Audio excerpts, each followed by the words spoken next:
Come ogni anno, anche quest'anno, nel primo weekend di marzo, nell'antica fiera di Godega di Sant'Urbano, presso lo stand del Comitato Imprenditori Veneti Piave 2000, c'è stata la visita del sindaco Paolo Aguzzo, che si complimenta per le collezioni di cimeli della vita contadina che abbiamo portato in esposizione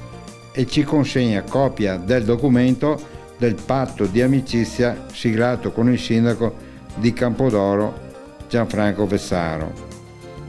Finalmente, dopo un duro lavoro con vari incontri e proposte tra il presidente Amici di Attrebbiatura Giampaolo Filippi e il presidente dell'antica fiera agricola di Godega Sant'Urbano Paolo Attemandi, nonché vice sindaco, grande festa di gemellaggio e amicizia tra i due comuni veneti, che sta a cuore la vita vissuta dei nostri instancabili avi veneti in agricoltura e a bonificare dalla malaria e dalle alluvioni immensi territori nel Basso Piave ed altri fiumi in Veneto, Friuli, Lidi Ferraresi, Agro Pontino Romano, America Latina, eccetera. Tutto fatto col Pallotin e Cariola.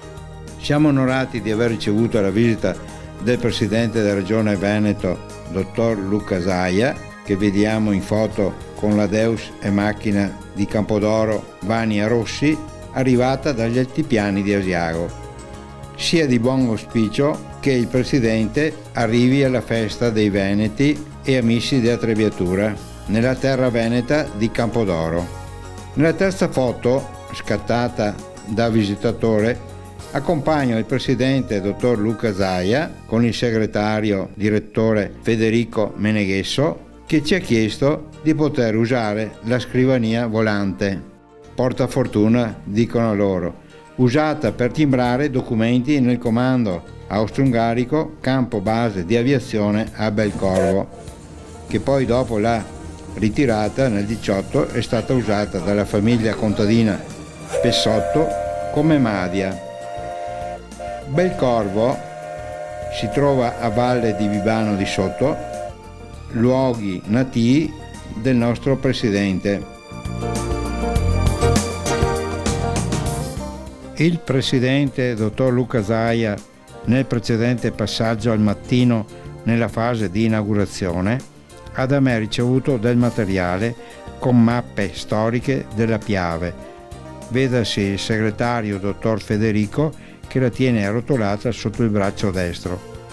Pianta che evidenzia i punti precisi di pericoli di erosione degli argini in caso di piene storiche da oltre 3.000 m3 secondo. Un appello di non aspettare neppure un giorno nel far partire con estrema urgenza i lavori per realizzare i primi serbatoi di laminazione per il Piave, da Crocetta, Cerno del Montello, poi ne serviranno altri più capienti a monte, pena a trovarci per lungo tempo alluvionati, da Narvesa, Susegana al mare, con alluvione, morti, come è avvenuto il 4/11/66. In futuro tratterremo vari temi della nostra raccolta museale come antichi motori, trattori, macchine, camion, azionamenti a vapore, aerei, treni, mezzi militari, centrali, eccetera. Queste foto sono di due macchine storiche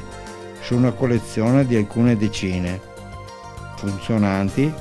una inizio del secolo scorso e la seconda sul finire del 1800, che potrebbero partecipare come richiestoci alla prossima manifestazione Prova di Resistenza, gara del 18 maggio, organizzata dal prestigioso Museo Bonfanti di Bassano del Grappa, presidente Umberto Boltolin, che ringraziamo di cuore.